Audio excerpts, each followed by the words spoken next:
started. If she wants to log in, and I'll make her all of them.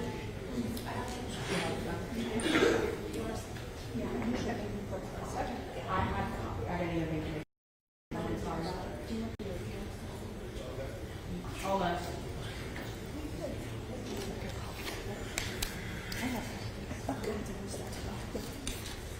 You should be able to.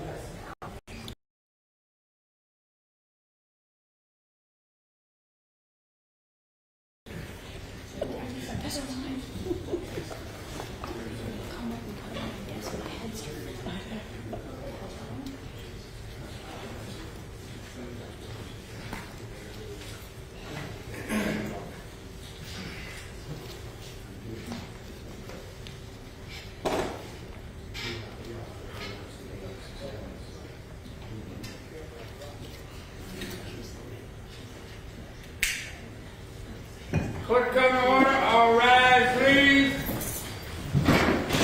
Good to see you. Make sure all cell phones are turned off or unless you're authorized to have your phone turned on. Thank you.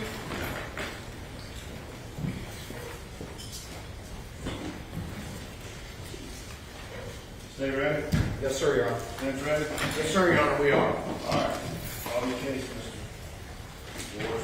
Yes, sir, Your Honor. The state calls a state grand jury case, State versus Russell Lucius Lafitte. Mr. Lafitte was indicted in 2022 GS 4701. That was a Hampton County indictment for 1 computer crime, 10,000 or more, 1 criminal conspiracy, and 2 breach of trust, 10,000 or more. He was also indicted in 2022 GS 4702. That was venued in Hampton County as well for 1 count of computer crime, 10K or more, 1 criminal conspiracy, and 1 breach of trust, 10,000 or more. And then finally, he was indicted in 2022 GS 4703. That one was venued in Allendale County for 1 count of computer crime, 10K or more, 1 count of criminal conspiracy, and 1 count of breach of trust, value 10,000 or more. Your Honor, Mr. Lafitte, of course, is present. He's here with his counsel, Mark Moore, Todd Rutherford, and Michael Parente. It is my understanding pursuant to a plea agreement, which I will hand to the clerk and ask to be part of the record. He intends to plead guilty here today, and I'm happy to address the particulars of that when Your Honor was ready. You want me to say this recorded? Yes, sir. I'll take it over, Your Honor, if that's all right.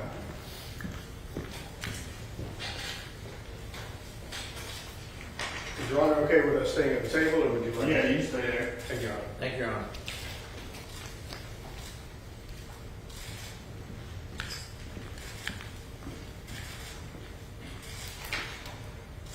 Your Honor, just to go ahead and detail quick the plea agreement. It is a fairly complex plea agreement. We've obviously got 21 counts to resolve.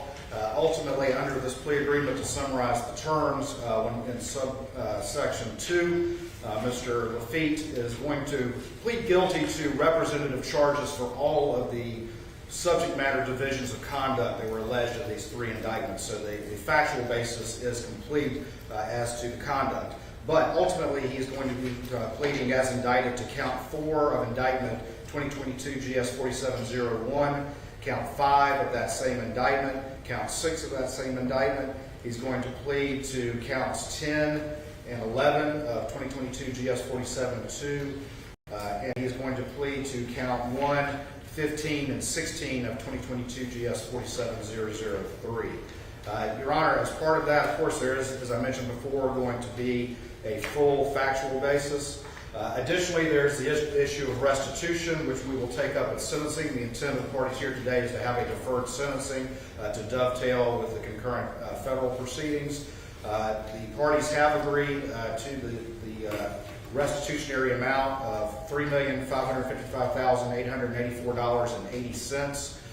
Your Honor, that was ultimately funded by the stocks, the bank stocks that Mr. Lafitte owned that were protected within the state system, and having communicated with counsel for both the firm and the bank, is my understanding that wires went through yesterday for those amounts. Additionally, there's a potential additional amount of about $281,000 that represents additional costs, investigative costs to the bank. And of course, in this plea agreement, the parties, if they cannot agree on that amount, will need to have a restitution hearing before this court on that matter at sentencing.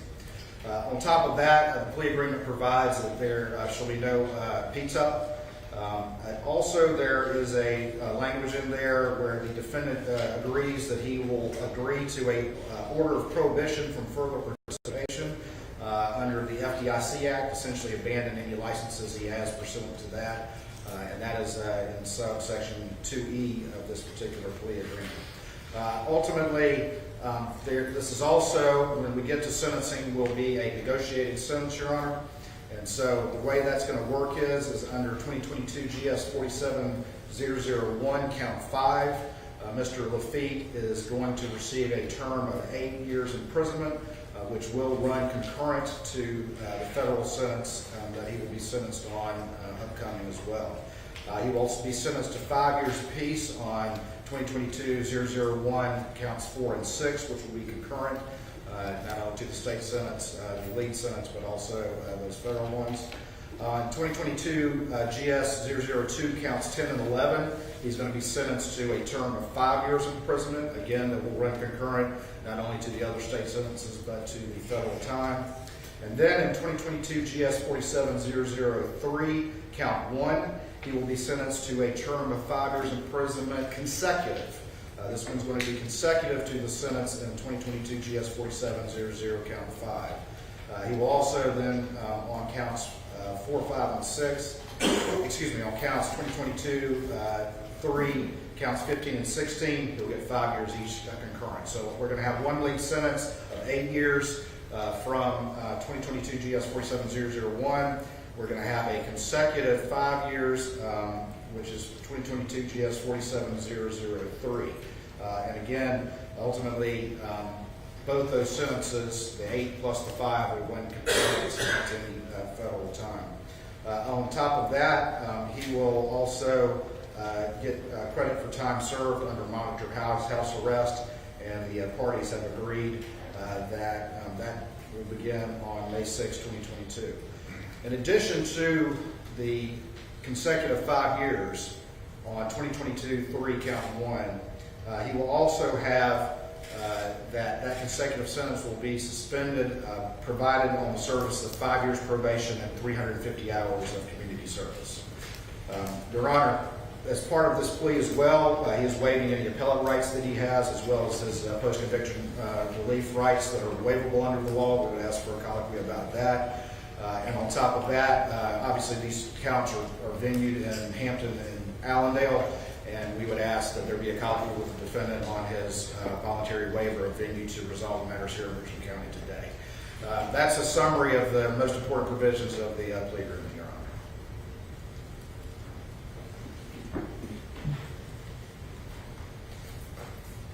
Honor. Madam Clerk, will you please swear Mr. Lafitte? Mr. Lafitte, if you can stand and raise your hand. Do you swear or affirm to tell the truth, the whole truth, and nothing but the truth, so help you God? I do. Thank you. All right, counsel, will you explain the nature and elements of the charge, possible punishment, as well as Mr. Lafitte's constitutional rights? We have, Your Honor. And have you explained to him his right to have these cases heard in Allendale and Hampton counties? We have, Your Honor. So you agree to waive that? He does, Your Honor. And do you believe he understands the charges, potential punishment, as well as his rights? I do, Your Honor. We've been over this and exhausted today. Are you Mr. Lafitte? I am How old are you? 54. How far did you go in school? I'm a master's degree. What do you do for a living? I work on a family farm now. Married? I am.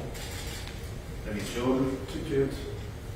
Do you suffer from any physical or mental condition that would prevent you from understanding what we're doing today? I do not. Have you consumed alcohol, drugs, or other medication that would impair your ability to understand what we're doing today? I have not. You understand you have a right to have these cases heard in Allendale and Hampton counties, and you agree you're going to waive that to have me here today in Richland? Yes, sir, I do. All right, when you enter a guilty plea, you give up important constitutional rights. Those include your right to remain silent, not be compelled to testify against yourself. You also have a right to a jury trial, where the state would have to prove you guilty beyond a reasonable doubt. In the event you exercise your right to a trial, you have the right to have your lawyers cross-examine and confront witnesses against you and compel witnesses to appear and testify on your behalf. You also have a right to present certain defenses which you waive or give up when you plead guilty. You understand all those rights? I do. Understand the rights I've explained to you if you wish to plead guilty and give up those rights? I do, Your Honor. All right. Now, you are pleading guilty to one count of criminal conspiracy that carries up to 5 years. Understand that? Yes, sir. You're also pleading to 2 counts of breach of trust with fraudulent intent valued at $10,000 or more, both of which carry up to 10 years. You understand that? Yes, sir. There's another count of criminal conspiracy, again, which carries up to 5 years. You understand that? Yes, sir. Also, there are, it's like 2 more breaches of trust with fraudulent intent valued at $10,000 or more, both of which carry up to 10. You understand that? Yes, sir. And there's charge of computer crime valued at $10,000 or more, which carries up to 5 years. You understand that? Yes, sir. Finally, there's another criminal conspiracy which carries up to 5 years. You understand that? Yes, sir. You understand, but for the negotiations, you could have been sentenced up to 60 years in prison. I do, Your Honor. You understand here today, this is a negotiated sentence, which is a term of art, and that if I am to accept the plea, I'm to be bound by that sentence. Yes, sir. And you fully understand the nature of the charges against you and the range of possible punishment. I do, Your Honor. Are you satisfied with the manner in which the lawyers have advised or represented you? I am, Your Honor. Have you had the opportunity to review all the evidence against you and discuss it with your lawyers? I have, Your Do Honor. you need any more time to speak with them? No, sir. Do you believe they've done everything for you that they could have or should have done? I do, Your Honor. You know, are you completely satisfied with their services? I am. And other than the negotiated sentence, has anybody promised you anything or threatened you in any way to get you to plead guilty? No, Your Honor. You understand ordinarily from the date of sentencing to appeal your guilty plea and sentence, but I believe you all had some negotiations about waiving that in your plea agreement.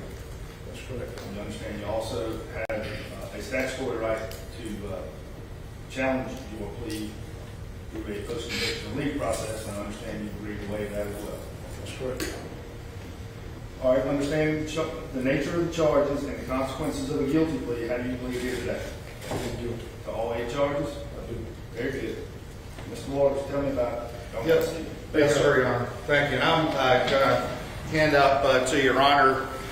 I think I can approach Your Honor a sort of a spreadsheet that sort of sets out the various individual transactions that we're going to talk about here today.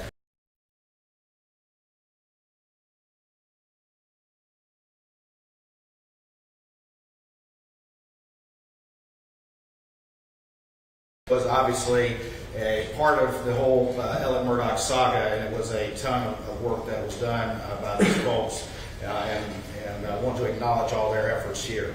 I also want to point out and acknowledge that we have been in communication with the various victims that we have as a result of this. We have, of course, Greg Harris, who represents the bank. We have, that's Palmetto State Bank. Jim May represents the law firm. We have Justin Bamberg, who represents Natasha Thomas, Miss Pinckney, and Hakeem Pinckney, and I'll talk about them in a second. We have Mark Tinsley, who represents the Badger family, Eric Bland, who represents the Plotter family, and of course I've had a chance to not only talk with those attorneys, but also the victims themselves as we've kind of sorted out this entire mess. Of course, they were all advised about this and are on board with this result. But to really explain to Your Honor exactly what happened here, and it's going to be a little bit long, but I'm going to move very quickly. But it is a complex story. And if there was a sort of, if Alex Murdaugh was 1A sort of in the community at this time, Mr. Lafitte was 1B. And Mr. Lafitte's family had ownership interests and control of Palmetto State Bank, and Mr. Lafitte himself over the years had served in a very senior capacity, senior vice president through a lot of this, and eventually became CEO of Palmetto State Bank until all of this blew up. And as a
that contained the settlement and managing their living expenses and all the rest of it. And they actually told me that that Russell was very involved. He did, in many instances, was like a father to them.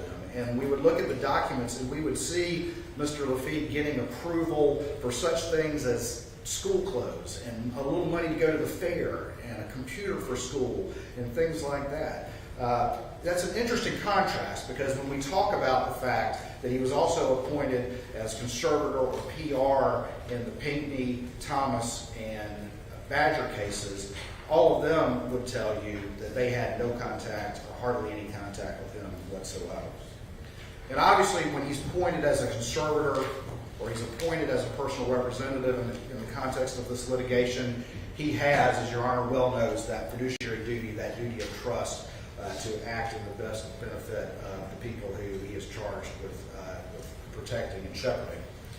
Well, in the Plea case, while at the same time he's asking the probate court for express approval on very mundane and fairly small expenditures, he starts to, because he's got control of the account, Mr. Lafitte starts to loan himself and loan Alex Murdaugh money out of the Plea accounts. And from July 2011 through December 2013, Mr. Lafitte loaned himself $340,000 out of the account set up for those little girls then that he was charged with shepherding and protecting. And he loaned Alex Murdaugh during this time period $963,500, almost $1 million of the money that was meant for the benefit of these little girls.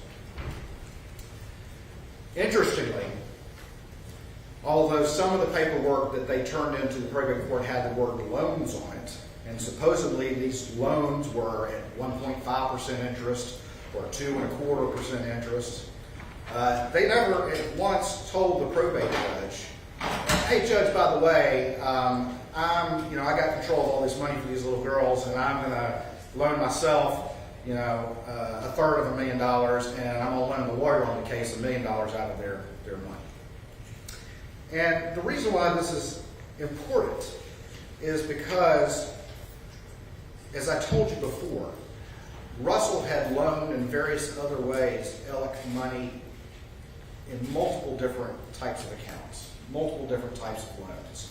And Russell Lafitte would take an active role in managing Alex accounts. We would see emails where Russell Lafitte would tell Alex, "Hey, I moved money from this account and from that account and moved it over here," without even asking. He would do that. And on top of that, there are instances where Alex is starting to get tight on loans and getting close to default on loans, and Russell Lafitte needs a payment, and he would contact Alex, and we would see emails where Alex would say, "Hey, just borrow some money from Hannah Plea. Just borrow some money from the Plea account." Well, ultimately, the Plowers, Hannah Plower is going to reach majority in 2015. And not only has Russell Lafitte borrowed money from the Plower account without fully disclosing this to the probate court, and needs to get that paid back, but Alex Murdaugh has borrowed close to $1 million, and that needs to get paid back before that conservatorship ends and all of this comes to light. While he's loaning himself this money and loaning Alex this money to keep Alex afloat, Russell Lafitte also, over the course of this conservatorship, takes about $91,000 in fees, I should point out. He takes $60,000 in fees from Akeem Pinckney. He takes $15,000 in fees from Tarsha Thomas. He takes $35,000 in fees from Arthur Badger. And for those latter three, he doesn't do anything for them but sign his name and facilitate, as we will see, Alex's misappropriation of that money, which kept loans from defaulting that Alex had been received. It's also interesting that at the same time that Mr. Lafitte was giving these unsecured loans of little girl money to Alex Murdaugh and to himself, Alec is in a situation where 2 loans on which his guarantors are being charged off by the bank for not being paid. Ultimately, and this is where we get to where the rubber meets the road, is Alex Murdaugh has a big case, and it is the Pinckney case. And I've spent a lot of time with Miss Pinckney. She was in a car wreck, horribly injured. Her relative, Natasha Thomas, was injured. And Hakeem Pinckney was seriously injured, rendered paralyzed, and ultimately perished. And Alec was the lead counsel in representing this crew. And of course, he has Russell Lafitte appointed as the conservator for Natasha Thomas, who was underage. I think he was 14 years old. And also as the conservator for Hakeem Pinckney. And if you look at the sheet that I gave you, and we'll start out with Thomas, which are the second 2 entries, but on the disbursement sheet for Natasha Thomas, she's ultimately getting paid settlement proceeds of just over $83,000. And this is on December 20th, 2011. But on there, there's also an entry to pay $325,000 to Palmetto State Bank. And this was the first main way that Alex Murdaugh was able to steal money from his clients, and he depended on Russell Lafitte to do it. Because the second that he could get a check cut from the law firm trust account, made out to Palmetto State Bank, he could give it to Russell Lafitte, and then Russell Lafitte would engage in whatever needed to be done to convert that for Alex's benefit, often to pay back loans or to get loans current.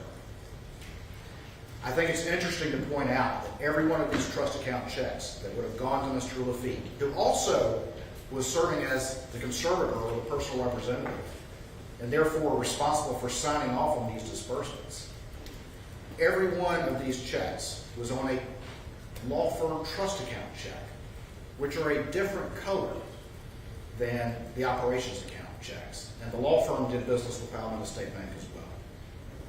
And not only that, but every single one of them had on the memo line words to the effect of settlement proceeds from Natasha Thomas. But yet, Mr. Lafitte would take that check and convert it for Alec. And what did he do with the first one? This $325,000 on December 20th of 2011. And remember that date because it's going to be important. What did he do? What did he do for the conservator fee that he got in this particular case? He promptly got a money order signed by Mr. Lafitte for that $325,000 that was used to pay off money Alec had borrowed from his father, Mr. Randolph. But it didn't stop there. Again, this was a 14-year-old girl at the time. Because there was a second check for $25,245.08. And this was in June of 2012. And ultimately, on the disbursement sheet, as your Honor is well aware, there is often an entry for a medical lien that has to be paid out of the settlement proceeds. And what is typically the case is that a good lawyer, or a person who's actually acting in the benefit of their client's interest as a conservator, is going to try to negotiate with the medical provider and get them to settle on some amount less than that, and then create a delta, a difference, that then they can give to their client as part of the services they're providing. But in this instance, that created an opportunity to steal. And there was a medical lien on there. Ultimately, it was settled for less, and when you add in this attorney fee amount that was on there, it comes out to that perfect amount of $25,000 and change that was ultimately stolen from Ms. Thomas. And that was ultimately converted to, in 3 transactions, to the benefit of Alec, and again, through the use of money orders, which Mr. Lafitte signed. Around the same time, December 20th, 2011, in the case of Hakeem Pinckney, for which Mr. Lafitte received a $60,000 conservator fee, even though Ms. Pinckney recalls little, if any, interaction with them. Mr. Lafitte, as conservator, and Alex put together a bunch of paperwork and signed a disbursement sheet on 12/20/2011, the same day as this Natasha stuff is going on, Natasha stuff. And in there, there is a line item for $309,581.46. Again, payable to Palmetto State Bank. Again, this is going to be a trust account check on the law firm that says settlement proceeds for Hakeem Pinckney on it. And it's delivered to Mr. Lafitte, and ultimately, he then engages in a number of transactions, including at least 3 money orders that he signs to pay back a loan that his father, Mr. Lafitte's father, had given to Alex Murdaugh, a 6-figure loan, to pay back money owed to Mr. Randolph, who had loaned money to Alex, but also to pay back in 2 separate transactions $141,000 of money that Mr. Lafitte had loaned Alex out of the Plower Girls account. The stolen money from Hakeem was used to pay back that money.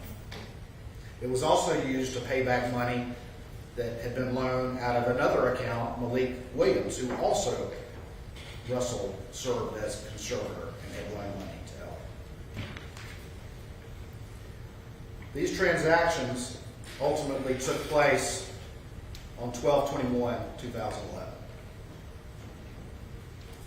This is very interesting, Your Honor, because Hakeem had died on October 11th, 2011.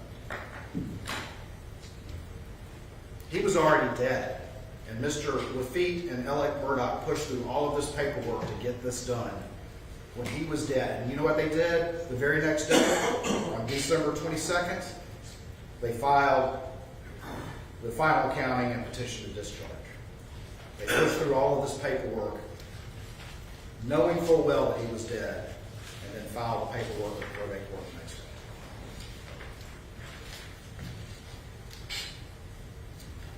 But this wasn't enough, because again, not only was there all this money owed to the Plowers, for which Mr. Lafitte was responsible, but there were all these other loans, mortgages, lines of credit whatsoever that Palmetto State Bank had given, for which he was responsible as well as the loan officer, as the primary executive responsible for that. And so we have the Arthur Badger case. And Arthur Badger was driving. He was in there with his wife Donna and some of their children, and there was a terrible wreck. And Donna perished. She died. Ultimately, Alex gets Mr. Lafitte appointed as the personal representative for Donna's estate. But when it comes time to do the paperwork, Alex tells the defense counsel to put all of this money essentially to be paid to Arthur Badger. And what they do is they have in there a reference to pay Palmetto State Bank for $1.325 million, over $1.3 million, Your Honor, payable to Palmetto State Bank. And on top of that, they actually put the PR fee for Donna into Arthur Badger's disbursement sheet. But the same thing happens. They get a check cut on the trust account, different color, that says that the state, Donna Badger for that $1.3 million. And then, and this is probably the most telling thing, is that Alex sends an email to Russell and says, hey, I need you to send me an email to ask our firm CFO to cut this check, to void out the $1.3 million check and to cut it into various segments. And the point of that is because Alex needs a little walking around money for this, he needs a little something for that, but also they need to generate the illusion of regular payments on Hannah Plyler's account, this supposed loan. He tells Mr. Lafitte how he needs to get that check recut out for that purpose. And Mr. Lafitte almost immediately sends an email saying, hey, can you get Jeannie to recut the check, multiple checks as follows? And she does so. Well, what happens with that?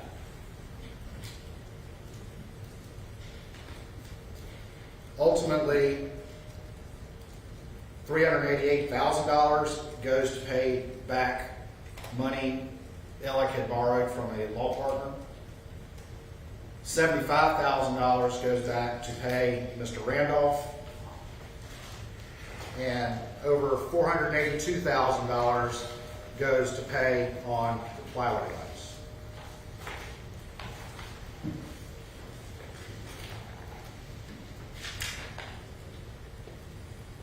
Of that amount, they pay in February of 2013. There is a payment made.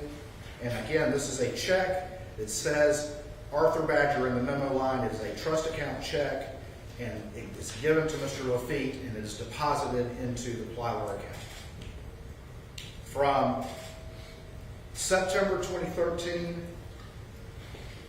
through December of 2013, there were multiple 5- and 6-figure payments made from that money, funded ultimately by what was stolen from Arthur Badger on the Plea account. And again, these checks will say on them estate of Donna Badger, but they go to Mr. Lafitte and they are deposited into the Plea account, as well as other expenditures as well to pay off Alex Bank of America card, to pay Palmetto State Bank $50,000 to get current on something as well, and ultimately to get these loans current so they don't default.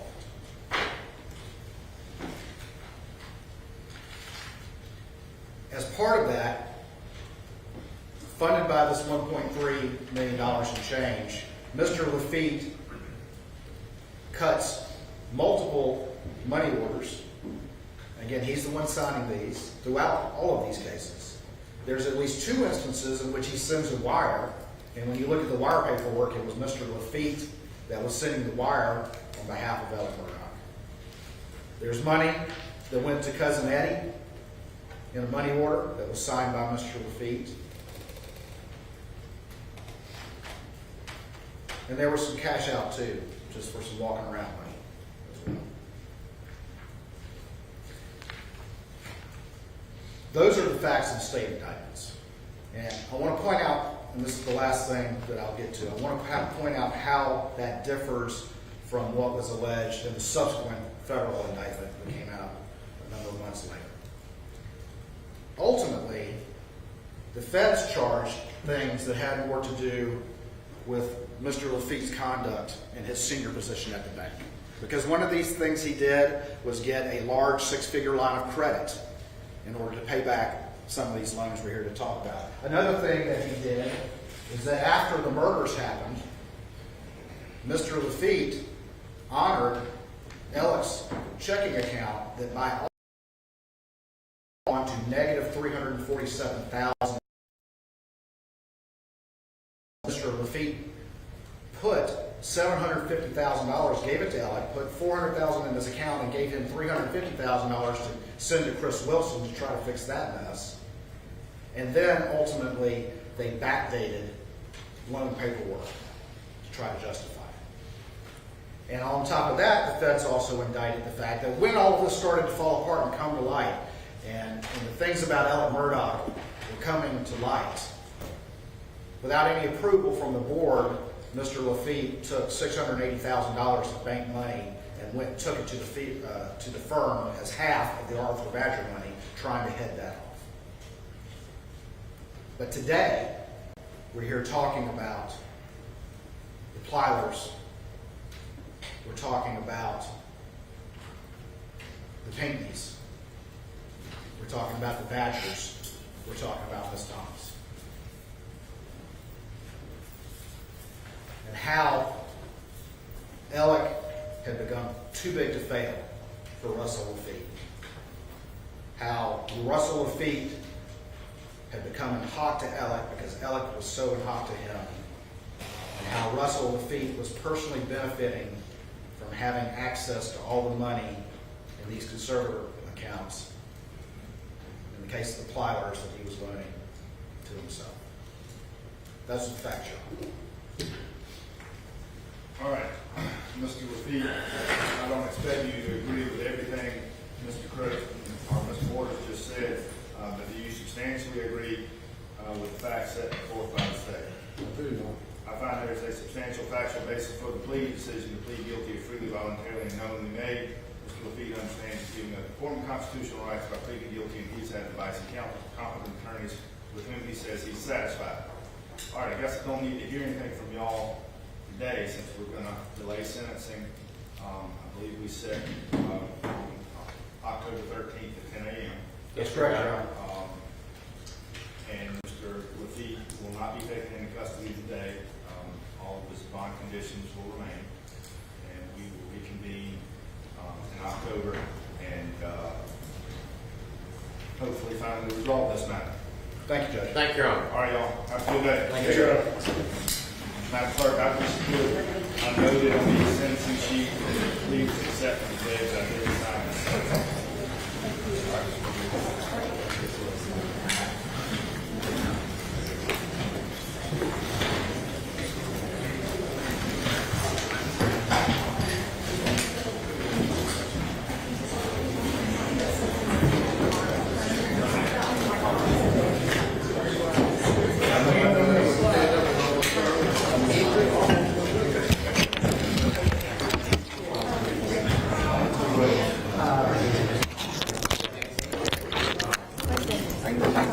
We got pleas. Okay.